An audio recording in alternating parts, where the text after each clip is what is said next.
Without unity, we're only joking. And let me say it here and now, that the NPP stands a better chance in 2028 than in 2032.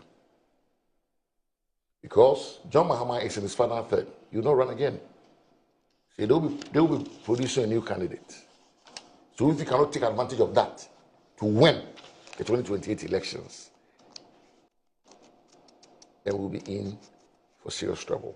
NPP NPA yɛfɛ no Honorable Eugene a ɔyɛ subin MP ɛba abɔntene ɛde foto sɛm bi ɛne nsɛm kanye bi abrɛ NPP fo a wɔkyerɛ mu sɛ NPP refuse anaasɛ NPP ɛntumi anwini 2028 general election na ɔmo forget it nya de ɔmo win election ɛwɔ Ghana biom na kyerɛ sɛ party no ne go mu ano no wɔyɛ nsɛm a ɛyɛ subin MP no ɛba abɔntene ɛbɛka nyabotere gye ɔkɔnya nam kyekye nsɛm no mu ɛmfa nkyerɛ mu Honorable Eugene ɛkɔpiem ɛwɔ Metro TV so ɛndɛ na during discussing no ɛna wɔkyerɛ mu sɛ ɔwɔ foto sɛm bi ɛde mo no ankasa ne party ɛyɛ NPP a foto sɛm no ɛne sɛ NPP efeli sɛ ɔmo win ɛyɛ 2028 general election na ɔmo forget it 2032 ɛnya de ɔmo win na kyerɛ sɛ party no ne guo mu ano no a wɔkyerɛ mu sɛ possibility sɛ John Dramani Mahama won't go for the third term and now say 2028 uncontested biom no high and it's a NDC the new candidate ba na say NPP and ride on that new candidate and I say oman fair near dene and really abano on 2028 and I say in 2028 oman forget it in 2032 because anya there NDC for a between the mom we and some Honorable Eugene about wanting ebe kind without wasting my time no intro video number I say malikbasintale TV so but home subscribe share no be video ni bi and share. Unity is very paramount in terms of asking one person to unite a whole party. For example, a presidential candidate or a flag bearer to unite the party is just a nigh impossible task. The reason being that the party must unite itself and propel whoever is selected as a flag bearer to win the election for the party. You mean elected? Yes. Not selected? Well, elected. Elected, yes. That's the language of the party's constitution. Oh, okay. So okay. Elected. Elected, right. The reason why it's so paramount is,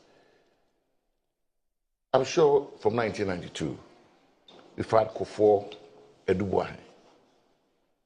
98, we've had Kufuor Akufo-Addo. 2007, Akufo-Addo Alanche Martin. 2010, Akufo-Addo Alanche Martin. 2014, Akufo-Addo Alanche Martin. Then, got so good, Akufo-Addo became the president. Then, now, we have a new phenomenon, Dr. Bawumia, Japan, and the rest.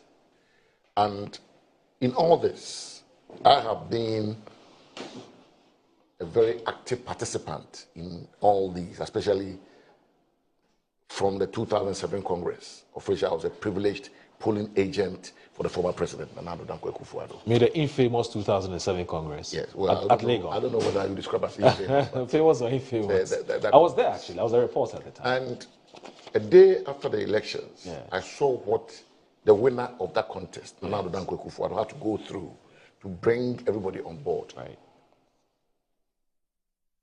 It's not an easy task. We went into the election and lost a cliffhanger of an election to the late Professor John Evans Atamels. And, the party then, picked itself up. We came to the trade fair, pushed through some amendments to the constitution, expanded our electoral college, and then went into another primary in 2010, and now Dankwa Akufo-Addo prevailed. Went to 2012, we won the election, but it was contested. Then, the presidential candidate at the time, Nana Dankwa Akufo-Addo, disagreed with the verdict of the Supreme Court, but he said he was going to abide by it. We moved on from there. 2014, we set up Electoral Reform Committee, of which Dr. Mahmoud Bawumia was the chairman. I was the member secretary. Professor Michael Kwe was a member. National Chairman, former National Chairman Peter McMahon was a member. Honorable Matthew Puku-Prempeh was a member. Honorable Adjoa Safo and one Mr. Charles Amu. We pushed through certain reforms and got so good in 2016. We won 169 seats, approximately a million votes. it all came by how the party came together. It wasn't the work of just the presidential candidate, but how people's businesses were being destroyed or collapsed, how the security agencies were harassing and intimidating people. All those factors brought us together and saw the need to win the election, to save our nation and to save our supporters from further embarrassment and harassment and intimidation. We are back to 2024. The 2024 election results will tell any observer or the cephalogist will tell you that you've lost this election to very seismic levels. 88 MPs. In 2000, we have 200 members of parliament, and we are 61. Now we are 270, we have 88, less than a third, if I'm right, or about a third. Yeah. Presidential vote will go 41%. So you don't need a soothsayer to tell you that we must start binding together. We must start coming together. We must start talking amongst ourselves. Because one faction cannot win any election. Once you go into any election, there are factions, you know. But after the competition, you cooperate. And the cooperation must bring about a unity that will then propel you to power. And it's not just the NPP, it's all political parties. I'm sure when His Excellency the President, John Dramani Mahama, woke up on the morning of December 9th or so in 2016, he was shocked that the nation had rejected him, you know, to that level. But the NDC picked themselves up. There was the Professor Kwesi report. You know, they did what was needful on the quiet. And then in 2024, they are back in office. Whoever thought that John Mahama was going to come back?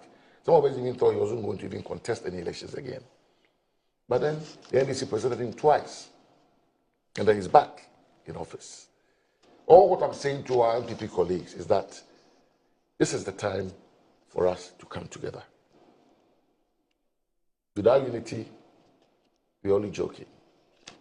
And let me say it here and now, that the NPP stands a better chance in 2028 than in 2032. Because John Mahama is in his final third. He will not run again. So they will be producing a new candidate.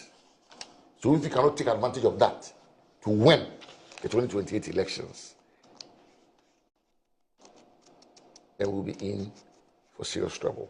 No, not necessarily. It's always been an 8-year cycle, isn't it? Well, you say that, but it's always been an 8-year cycle. But in 2012, evidence suggests that we won the elections in 2012. Well, that's not what the records say. Well, that's not what the record, but that's what the evidence said in court. Point is, it is possible to win after a first term. Of course. In Ghana now, everything is possible. But the dynamics have changed. Yes. Drastically. Who thought that in the Western region, a stronghold of the New Patriotic Party will now have one seat? Who thought that Bono, the regional, one of our great leaders, Professor Kofi Abrefa-Buzia, we had 11 seats in 2016. In 2020, came to 6. We now have 1 seat. Whoever thought of it? Whoever thought the Ashanti region, and these who have 7 seats as we speak, the dynamics are changing. So we have to move with the times. And we can only do so with unity and a sense of purpose.